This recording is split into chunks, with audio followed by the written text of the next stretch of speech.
إلى جنة الله د نصیحت سه ډکی خبرې الشهيدا بأحلى نشيد إلى المجد قد سار في همة فنال الأبي. حضرت عمر فاروق رضی الله تعالی عنه یو ورځ یو سړی ولیدی چې هغه فنا غوښتله د فتنې سه. حضرت عمر رضی الله تعالی عنه فرمایله چې ای الله د دغه سړي د دعا د دې الفاظو څخه ستا پناه غواړم. بیا و هغه سړي ته وویله چې آیا ته د الله څخه دا دعا غواړې چې الله و تا ته ښځه بچي مال نه کړي در؟ ځکه په قرآن کریم کې مال اولاد ته فتنه ویل سوي دي. الله څه فرمایي انما اموالکم و اولادکم فتنه. نو ته چې د فتنې څخه پناه غواړې نو د دې دا مقصد دی چې الله تا ته اولاد مال نه کړي در. ته چې کله پتی کې چې څوک د یو فتنې څخه پناه غوښتل غواړي نو هغه ته پکار ده چې هغه ووایي چې یا الله هغه فتنې چې هغه ګمراه کوونکې وي د هغه څخه پناه غواړم. اوس مال دی فتنه ده لیکن هغه مال چې هغه تا ګمراه کوي په عیاشي دې اخته کوي د دی مال پناه وغواړه. که یو مال تا په دین باندې راولي د دین په کارونو کې دې لګوي نو دغه څه ولې پناه غواړه؟ داسې اولاد چې هغه تا خرابوي ستا ژوند در ترخوي ستا زندگی در خرابوي تا په فتنو کې اچوي نو د داسې فتنې څخه پناه وغواړه. ګوره الفاظ ته غور فکر کول پکار.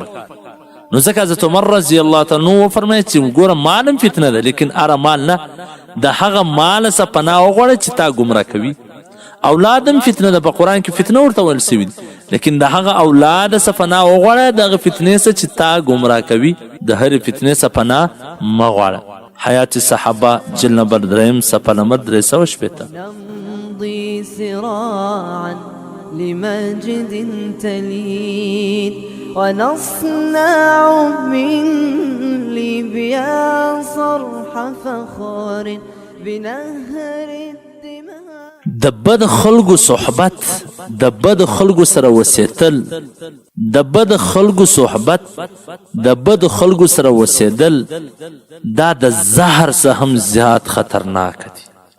د دې انجام د ذلت او رسوایي څخه سوا هیڅ هم نور نه دي.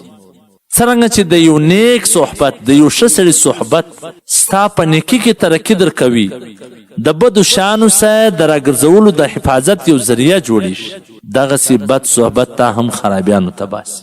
وای صحبت صالح ترا صالح کند صحبت طالح ترا طالح کند. د ښو صحبت به دې ښه کي د بد صحبت به دې بد کي. عقلمن انسان هغه دی لکه څنګه چې دی د نیکۍ په تلاش کې وي داسې دې د بدو څخه هم ځان ساتي.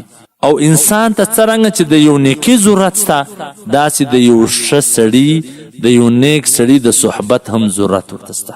څنګه چې د یو بدو څخه ځان ساتل ضروري دی داسې د دې څخه زیات د بدو خلکو د صحبت څخه هم ځان ساتل ضروري دی. تحسبن الشهيد بميت فما الحر منها كمثل العبيد. په سحار وختي کې کار شروع کولو کې برکت وي. حضرت صخر الغامدي رضی الله تعالی عنه فرمایي چې رسول کریم صلی الله علیه وسلم دعا و فرمایله چې ای الله په سحار وختي کې زما د امت لپاره برکت واچوي. ځکه چې نبی کریم صلی الله علیه وسلم به یو لشکر د جهاد دپاره لیږي نو هغه به سحار وختي لیږي. وایي چې حضرت صخر الغامدي رضی الله تعالی عنه یو تاجر سړی و. هغه به خپل تجارتي مال همیشه سهار په وختي کې لیږي. د دې د برکته صدی خوشحاله او سرمایه داره جوړ سو. ترجمان سنه جلد نمبر 3 صفحه نمبر 428. نو پکار دا د عزتمنو چې د شپې دکان کاروبار وختي بند کول سي. سهار خپل کار کاروبار ته وختي تګ وسی. اسنه چې سهار د غرمې پر بده وی بیا راکښینې دکان ته ځي ځکه په سهار وختي کې برکت سته. والسلام. الحديد ونسمو إلى